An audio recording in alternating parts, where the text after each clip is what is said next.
Good evening, all. Thank you, Barry. Good evening to you, too. So we will begin in Nehemiah Chapter 1 in just a moment. If you want to turn your scriptures there. So much to discuss tonight. We have completed the book of Ezra, and now we'll move on to talk about Nehemiah. As I think we mentioned earlier, these books would have been combined. If you would have went and got you an Old Testament scroll back in the Jesus day, you likely would have seen these books, Ezra and Nehemiah, combined into one volume, and they've since been split into two different books for our scriptures. And so it is certainly intended to be, I think, in many ways, a continuation of the narrative that we've been reading in the book of Ezra. And I think that adds a little bit to what we're going to talk about, is this is not like it's a completely different group of people and a completely different topic. It's in a lot of ways a continuation of what we've been studying with Ezra. And so I think we'll definitely see that happening. So before we get into the text tonight, let's begin with a word of prayer. Brother John, would you mind to lead us in a word of prayer? So Nehemiah Chapter 1, good place to kind of reset where we are as we begin a new book, and we finally get to talk about what the picture that's been on our overhead all these weeks is actually about. And so that first slide that we've had up every week, is somebody's depiction of Nehemiah going out to inspect the rubble, and so we'll talk more about that in just a moment. I think probably just go ahead and dive into the questions, and we'll have a lot of discussion about the text as we begin to do that. But if you would turn your Bibles to Nehemiah Chapter 1, we'll go over a few questions, and we'll be a lot of conversation about the narrative as we touch on these questions. So what do we learn about, the first question is, what do we learn about Nehemiah from just the first couple of verses of Nehemiah in the first chapter? And then I also added, because it's important in context, I also added verse 11. So if you just look at verses 1 and 2 and then also verse 11, somebody help me with some facts that we learn about Nehemiah. Sorry? He's in the capital. He is in the capital. He's in the city of Susa, a Persian capital. Have we run into Susa previously? Who else was in Susa? Esther was in Susa. Ahasuerus, whoever that was in Susa. And so, again, now we have Nehemiah in Susa, this Persian capital. And at this time, this had become kind of the winter home for the Persian king. What else do we know about Nehemiah? He had some connections with Jerusalem. So let's answer the basic. Does Nehemiah even care about Jerusalem? He's a Jew. Yeah, so we learned that about Nehemiah. So he is a Jew, and he has concern about Jerusalem. And he asks. Let's say he asks, or he's just informed. It just says he was in Susa. I asked them. Yeah, I thought that was in there. He asks them about the state of Jerusalem. Now, how these men might have known about the state of Jerusalem, I'm somewhat unclear about. If someone has information about that, please share. But how these men would have had this insight, I'm not sure. But he's interested in the state of Jerusalem. So that's another fact about Nehemiah. What else? What other, just kind of, as we lay the groundwork here, about Nehemiah? He's a prayer. We learned that for sure. We're going to see that throughout this study the next few weeks. He's definitely a prayer. He became a man of great influence in the reign of Artaxerxes. Yes. Whoever that may be. Whoever that is, yes. Yes. But that, the fact that he had a relationship that he did with them is going to allow him to have these opportunities to go to Jerusalem. So he has an in with the king.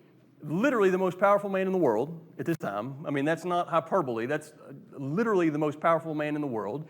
And Nehemiah has an in with this guy. And we learn specifically what is his role at the time of this writing. He's a cupbearer. What does that mean? Just walk around with a cup of coffee? What does that literally mean, that you're a cupbearer? You taste the king's wine. Why do you do that? So he wouldn't get poisoned. It's easier to poison a servant, right? It's much less disruptive to the kingdom if Nehemiah keels over rather than the king. And so you're a cupbearer. Any other notes on being a cupbearer anybody would like to share? That term was really indicative of a right hand. It was a counselor. I think he was far more than someone who just drank wine and drank food. He was someone that was probably among an inner circle of counselors and advisors for the king. Just like, just what we see with Daniel, we see with Mordecai and others that elevated that way. Skipping ahead a little bit to John's point, we notice in chapter 2, the relationship between the king and Nehemiah certainly seems more than just hey, take a sip here. How do we know that they at least have somewhat of a intimate social relationship? Yes. He said, you look different today. There's some indicators of a relationship that's far beyond just a servant that the king didn't give second thought about. So Nehemiah has this relationship, this friendship, it almost appears, with the king. And he's a Jew in Susa. And as we've talked about, we're many miles away from Jerusalem at this point. Anything else about Nehemiah just from the first couple of verses? Was that his real brother? Was that his real brother? That's a good question. There's a little bit of disagreement about that question. Anybody have any look at that or have any thoughts about that? The question is Hananiah, however you say that, is that his brother as in my Jewish brother or my brother as in the son of my mother? I thought it was the first one that you said. Jewish brother? He was a Jewish brother. That's what I'm saying. Okay. It's in there a second time. It is later on, I don't have the reference, a few chapters over, it refers to him again. Was it? It's chapter 7, verse 2. I gave my brother Hananiah and Hananiah, the governor of the castle, charge over Jerusalem. I read that both ways. I'm not 100% clear on that. It's a good question. And there's still some question in my mind is how did they have this kind of detail that Nehemiah didn't have?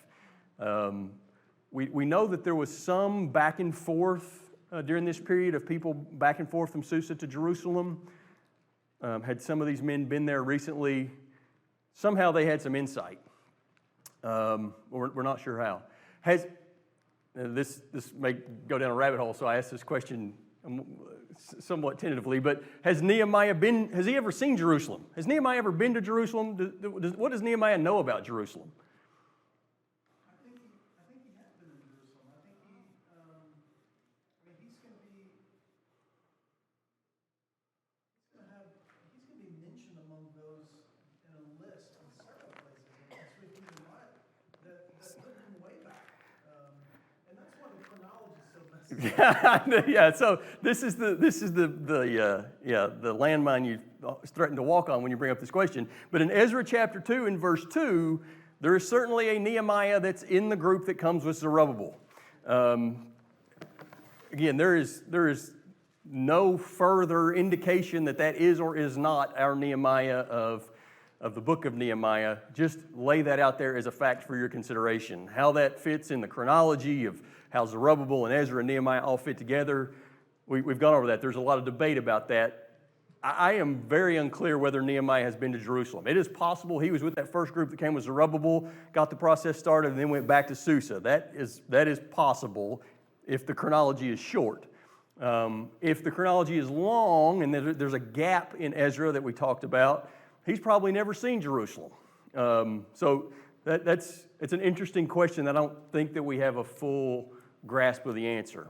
Is there a gap from Ezra going back and then Nehemiah coming later? So that's the next question. We know when Nehemiah Chapter 1 takes place in verse 1. It's the 20th year. And we learn in chapter 2 in verse 1, it's the 20th year specifically of King Artaxerxes. So how does that compare with the chronology of Ezra? Anybody want to tackle that? Ezra, of course, there's several kings that are mentioned there. Darius, of course, being the one in which the temple was completed, Yes. But then it goes from Darius to Artaxerxes, and it's I think it's in chapter 6 or something of Ezra that There's that gap, yes. it has them there. But again, as you and I have discussed before, that specific passage uses a Greek word that could also be known as. Yes. And so I personally believe Darius is Artaxerxes. Yes. And there is no major gap that exists here. But also, in this respect, Nehemiah had an extreme level of familiarity with the geography of the previous gates. Yes. And when he rebuilds the gates of the city, rebuilds the wall, there just seems to be far more. And in fact, when he arrives, where he kind of walks around the city before he goes in. Yes. It's almost very much so that he was very familiar with the geography of the Solomonic city. As far as the gap between Ezra and Nehemiah, I think there's a little less debate there. How much gap between Zerubbabel and Ezra, that, in my mind, is a very open question. Ezra chapter 7 and verse, I just had my finger on it and I lost it. That's not the one I had, Roger, but I'm in chapter 7, verse 7. We know when Ezra gathers up his traveling party to go to Israel, and that's in the 7th year of Artaxerxes. At least that's how Scripture records that. Now, again, you can have the argument, is that the same Artaxerxes as is noted in Nehemiah? But I think the timeline makes the most sense if that is the same king, at least in those two instances. And so Ezra begins his journey in the 7th year of Artaxerxes. Nehemiah takes place in the 20th year of Artaxerxes. And so there's 12 years, roughly, between Ezra coming, 12, 13 years between Ezra making his journey to Jerusalem and Nehemiah in the first chapter of Nehemiah.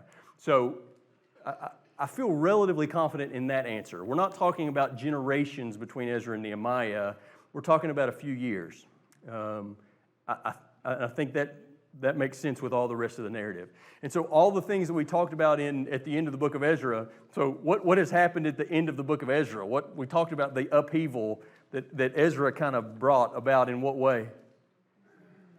All the dissolution of all these marriages and all the social kind of upheaval that would have happened as a result of that is still very fresh to the people in Jerusalem at the time of Nehemiah. I think that's kind of important to have as some background as we talk about Nehemiah also. So we are, let's say, a decade removed from Ezra, and Nehemiah is in Susa. So that's I think we touched on all the points that I had in my notes there. Depending on who you believe this Artaxerxes was, we're either 500 BC or about 450 BC. I think those two answers will cover most scholars will tell you it's one or the other. Again, there are issues with either one of those answers, but it's one or the other, I think. And I might lean one way, but I'm going to hold my cards. Too late? You see my cards? So what is the question number 2? Nehemiah asks this question about Jerusalem. So what is the report that is brought to him? Has he turned down, the gates have been burned, and the people are, how did he put it? Yeah, so I thought just Carol, I'm going to go. sinning a lot. they were sinning a lot. That may be, you may interpolate that. So we know what he says, the wall is broken down, the gates are burned, but he starts with something perhaps even more important to Nehemiah, or more impactful. What's the first note there? At least it comes first in my version. Remnant in Jerusalem is in great trouble and shame. Trouble and shame. The remnant in Jerusalem, the remnant from the exile, is in great trouble and great shame. Anybody's version use different words there than trouble and shame? Distress and reproach. Distress and reproach, trouble. What's that? Disgrace. Yeah, that's the word I was looking for. Thank you. Yeah, great affliction. So you get this idea that, Nehemiah, your people, like, you're living here in the lap of luxury. Just be aware that your brothers are in disgrace and distress. You kind of have to get that picture to understand Nehemiah's strong reaction to that. there's probably a tinge of guilt there. There has to be. He's again, literally, he's serving the most powerful person in the world, and his brethren are in distress and disgrace. So that I think that's important to have that kind of context. The way this is written, it almost, if you didn't have any other book in Scripture and you just read this in chapter 1, you would almost get the idea that these burning of the gates and the destruction of the wall is just happened. Like this is awful. This just happened. But what's the reality? How long have these gates been burned? I mean, 100 years ago, these gates were burned. And then more than 100 years ago, depending on which chronology is. So the fact that the gates were burned and the wall was torn down is not new information to Nehemiah. So why was that piece of information important, or why was it impactful? This is probably not where you're going, but the gates represented a lot more in the mindset of these people. It represented their fortification, their protection, their stability, and it's not having gates left God's people in their minds very susceptible or very Vulnerable. Yeah, for sure. So completely agree with the point. The fact of not having walls and gates is just an extremely unsafe, vulnerable, open to, as people are shame and disgrace. I mean, that's the way it was described. It certainly appears to me. Go ahead, Ms. Carroll. Don't you think this is the Jewish mindset? We are set apart. We are the chosen people. God has protected us with walls and gates. So help me with where you're going there. I'm thinking that they feel insecure. Yes. Because the walls and the gates are gone. For sure. There has to be some insecurity in the fact that the gates and the walls are gone. I think both of you hit on that point. The fact that Nehemiah was surprised and dismayed about this leads me to believe that he had some expectation that this was being corrected.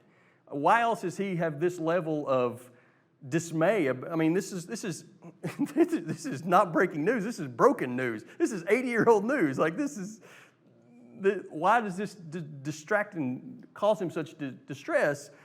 In my mind, it has to be because he thought at this point the people would have rebuilt some of the walls and rebuilt some of the gates. And so I think there is a touch here of the Haggai, Zechariah element. What are we doing?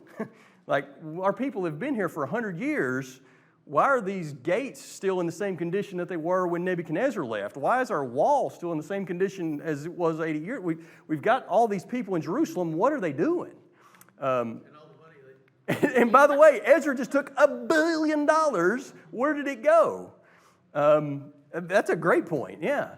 So I hope we get the point. It's not the fact that he knew that the wall was torn down. I mean, that's long ago established fact.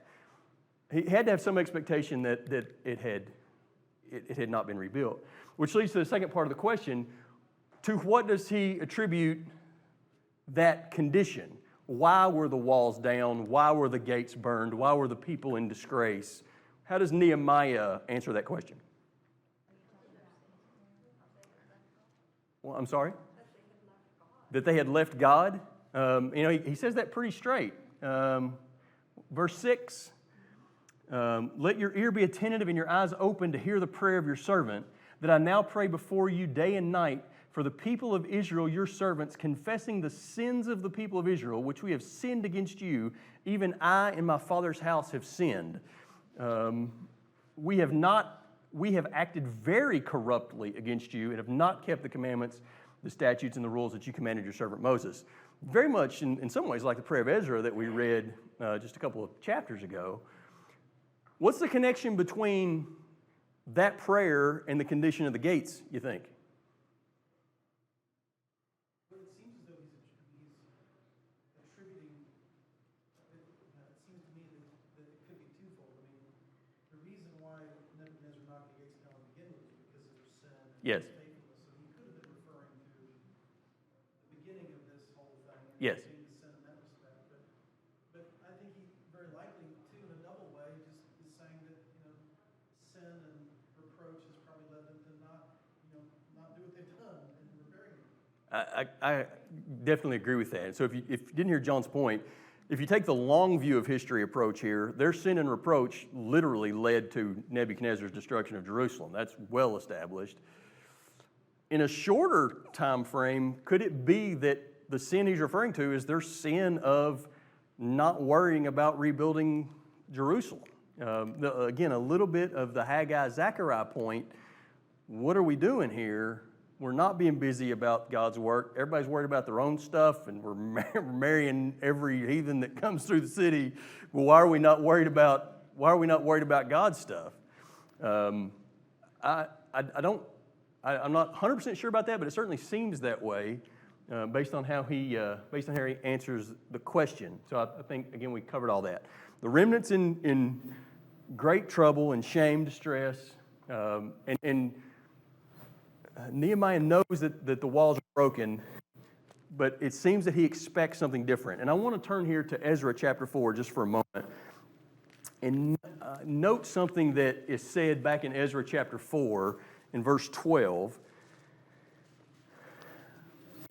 Again, I don't want to get into the wormhole of is Ezra chapter 4 out of line chronologically. I'm just going to assume that it is in order chronologically. And this letter that's written in Ezra chapter 4, verse 12, remember, this is a letter that says, hey, if you let these Jews keep going to build this temple, you're never going to get control of them again, and they're going to quit paying taxes, and it's going to be a disaster. If you remember that letter that was written back in Ezra. One of the things that's noted in verse 12 is, be it known to the king that the Jews who came up from you have gone to Jerusalem. They are rebuilding that rebellious and wicked city. They are finishing the walls and repairing the foundations. So does that mean the walls of the temple or the walls? It's interesting. Now, be it known to the king that if this city is rebuilt and the walls finished, they will not pay tribute, custom, or toll, and the royal revenue will be impaired. Listen, if you let these Jews complete this city, you're never going to collect tax in Jerusalem again. But one of the things he notes specifically is if the walls are completed, as if there was some effort underway not just to construct the temple, but to work on the walls also. I don't want to make too much of that, but I think it's interesting that that's noted specifically. I thought he stretched the truth. Or maybe he just stretched the truth. Well, that's very possible, Miss Carol. That's a great point. Could have been just a lie. They're going to work on the walls too, and then you don't have any hope. There was the only thing that Zerubbabel and the group with Zerubbabel, were they only worried about the temple, or did they do any work on the walls? I think there's some evidence that they at least began some rudimentary work on the walls also, but it certainly appears that project was abandoned.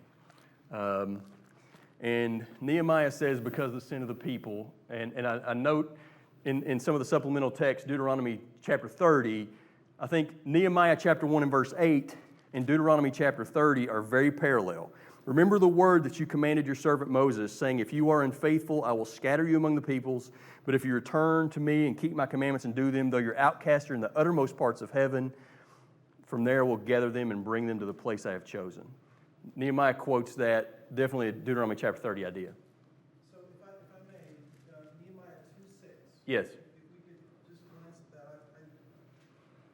This is a major inference, and I get this, but if in fact the reference to a queen sitting here, Yes. I think very unique. You know where I'm going with this. Yes. Yeah. But I think that there existed amongst Nehemiah, and potentially the queen, and maybe someone else, a level of Zionism.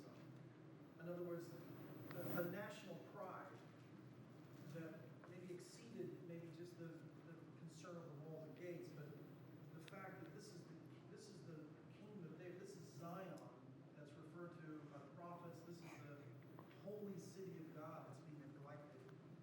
I mean, Nehemiah clearly has this nationalistic, Zionistic pride in the city itself that is very consistent with that of the way Mordecai and Esther had about the city, about their people, about their nation. Yes. So that was the only point. I'd love to get your thoughts. No, verse 6 of Nehemiah 2 is that's one to kind of put an asterisk by. I mean,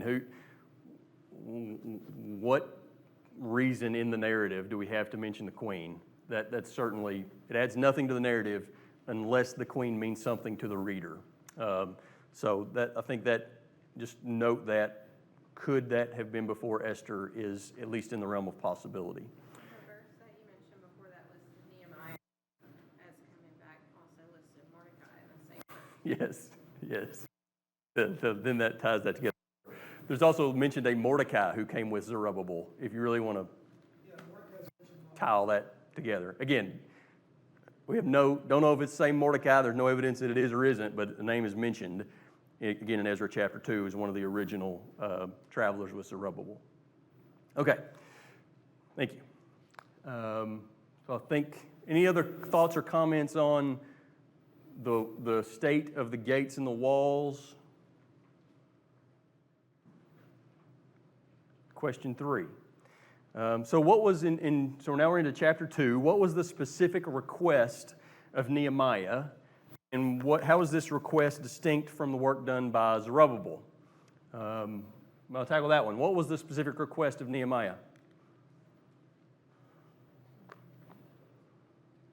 Make him successful and give him passion before the king. Okay, so his request to God, and we're in chapter 1, verse 11, let your servant be successful and grant him mercy in the sight of the king. That's chapter 1 and verse 11. So let me ask the question a different way. What was the request of Nehemiah of the king? Not Jehovah, but of the king of Persia. To allow him to go, to return to So, what's that? Yeah, he's got a job here, right? I mean, and so we asking for 2 weeks of vacation. What are we asking for? He may be gone 12 years. Like, so this is you're asking for a pretty good sabbatical here. He's asking for 12 years to go to Jerusalem. Now, it's noted that the king asks him how long you'll be gone, and appears they negotiated in some way about a time that he was going to be gone. Was that 12 years, or was it? We're never told that answer. There's some unstated length of time that Nehemiah says he's going to be gone, but he says to the king, I need time to rebuild the walls. And that certainly wasn't going to happen in a week or a month. So this is a pretty significant request. And, if does one person go to Jerusalem by themselves? That's highly unsafe and impossible. So essentially he's asking for escort, and he's asking for assistance, and he's asking for funds. I mean, it would be a great economic study to see how much money at this point the Persians have poured into Jerusalem. It's billions of dollars. But Nehemiah is asking for more assistance, essentially, to go back. And beyond just the ability to leave his job and go back, what does the king grant him?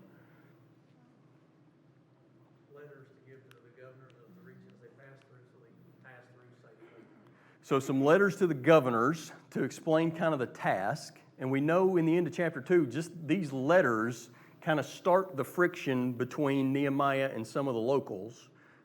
We get that impression in verse 9 and 10. Nehemiah brings these letters, and whatever these letters said, it certainly began to create that friction. One other thing I think is probably worth noting that the king granted Nehemiah. The timber, yeah. This is not nothing. We're talking about a significant amount of timber that's being granted to Nehemiah here. Remember how much money's always been granted to the Jews. Verse 8, a letter to Asaph, the keeper of the king's forest, that he may give me timber to make beams for the gates and for the wall of the city and for the house that I will occupy. So he asked for timber to build the gates, some of the walls, and his own house. And he's granted that by the king. In addition, we learn in verse 9 that the king sent officers and horsemen. And so, again, Nehemiah didn't travel alone. He had protectors, and the king's army, part of the king's army went with him on this journey from Susa to Jerusalem. We've looked at this times past on the map, but from Susa to Jerusalem, is that just a straight shot, go directly west? No. Yeah, how do you got to travel? You have to go all the way up the... You got to go, yeah, so if you're looking at a map this way, you got to go miles north. And why is that? desert. God saw fit to put a giant desert between Susa and Jerusalem. And so you have to travel miles out of your way north in order to enter Jerusalem from the north. And so, and I think this is relevant later when we look at the examination of the walls, that Nehemiah entered Jerusalem from the north. That's how he would have entered. That's the road that came into Jerusalem from Susa. Yes. Anybody of antiquity, right, that had to get from Babylon or anywhere in the east over to Jerusalem, you had to take that path. You touched on this, Michael, but it's fascinating that he's recalled. And if Mordecai was in fact did come to Jerusalem, he's recalled. So these men must have been people of significant importance to be sent, recalled. And I think there's evidence that Nehemiah, I think, went back twice. Yes. To be recalled. Yes. Maybe for a council meeting, maybe for whatever, but it's just fascinating. Yeah, there's certainly some evidence that there are many men, not just Nehemiah and perhaps Mordecai, but there were some traveling back and forth. That's quite a journey. We see in chapter 12 and 13, Nehemiah goes back at the end of this stay in Jerusalem. He goes back, but there is some travel back and forth, and that was at some significant expense for sure. Anything else on, say, the first eight verses of chapter 2? I don't think we can overlook the providence of God in Cyrus, Darius, and now if Artaxerxes is the guy or the same guy. Yes. But God is working through these powerful pagan Yes. men to bring about God's plan. It's amazing. At least 2 of the Persian kings, and to your point, perhaps 3 or 4 of them, just phenomenally gracious to the Jews. I mean, these Persian kings are better to the Jews than the Jewish kings ever were, in sincerity. God's providence in that, and also in always having godly influences there at the right hand of the throne. That we've talked about that providence, whether it's Esther, whether it's Ezra, whether it's Nehemiah, there was always an influence that had some presence with the king. So let's move on now to the end of chapter 2, and this would get us to question 4, and we'll spend a little bit of time here. This night ride of Nehemiah. So we learned that on the 3rd day, he arrives in Jerusalem in verse 11, and then he spends a few days getting his bearings, whatever you do, and on the 3rd day, he takes this night ride. And there's some very specific things that are night ride. It's not like Paul Revere. He takes this inspection. And by the way, if you Google Nehemiah inspection, there's somebody out there who's got a home inspection company called Nehemiah Inspections, which I think it's great marketing. It's fantastic. But so he takes this night trip around Jerusalem. So give me some of the narrative that we're given. Tell me about this inspection of the walls. Who goes and what time is it? And help me through all these things. In verse 12, I and a few men with me. Yes. So Not a big crowd. not a big crowd. Nehemiah, and it seems like a few close confidants. And why would that have been? Why does he note that? Why only a few men? He doesn't want to draw attention to what he's doing. This is intended to be unnoticed, right? And he makes that point pretty clear.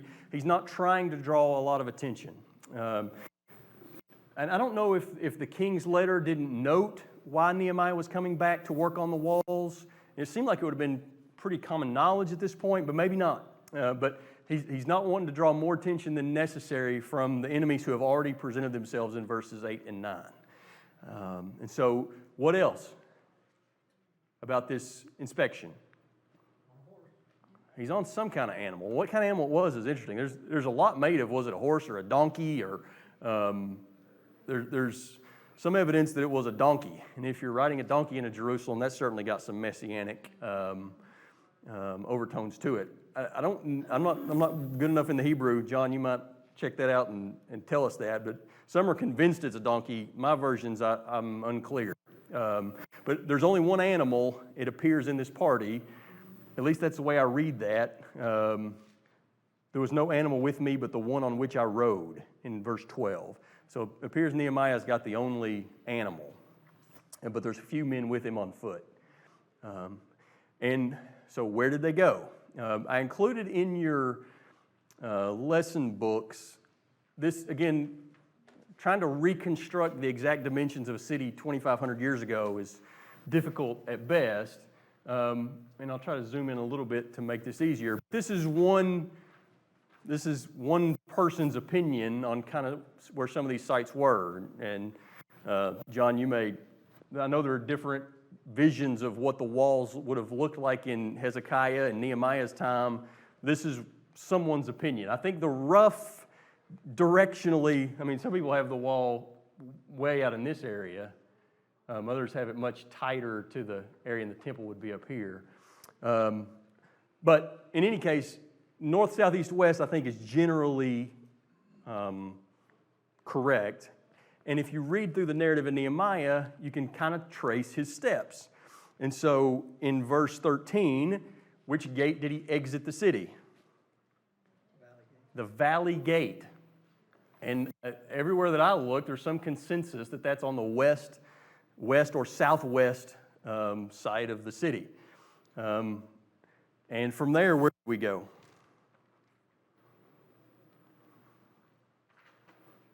Verse 13 to the dragon spring and the dung gate.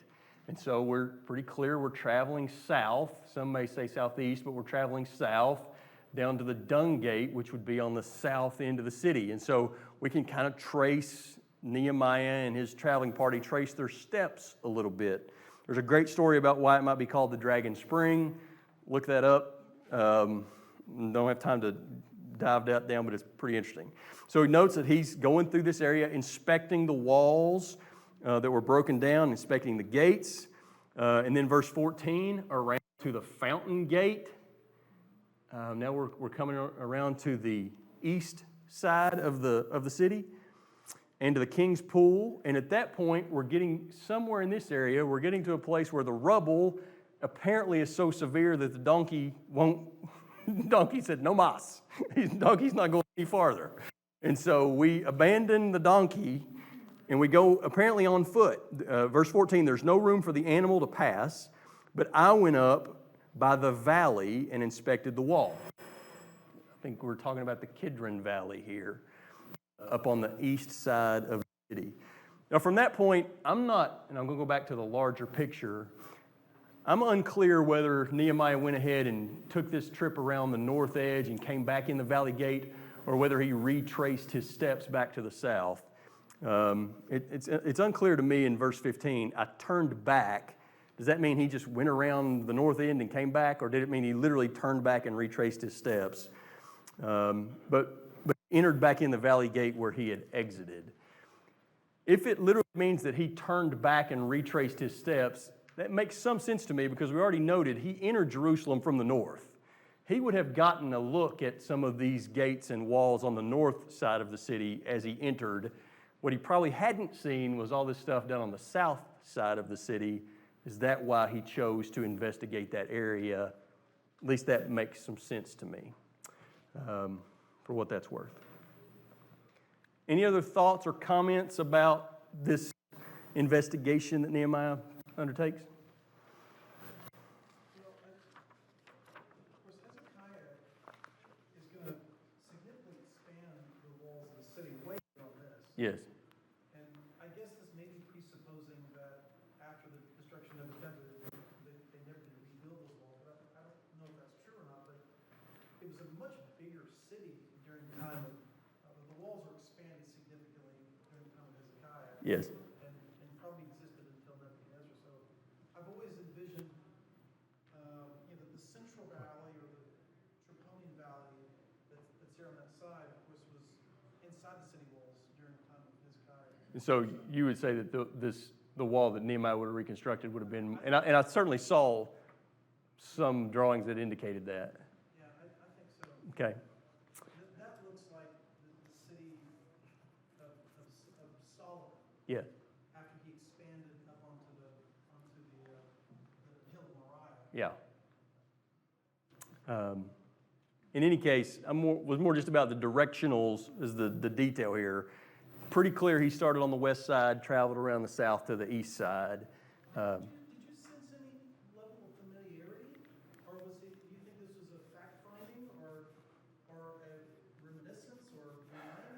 Good question. You answer it yourself. Good question. Not sure. I've always felt like that this was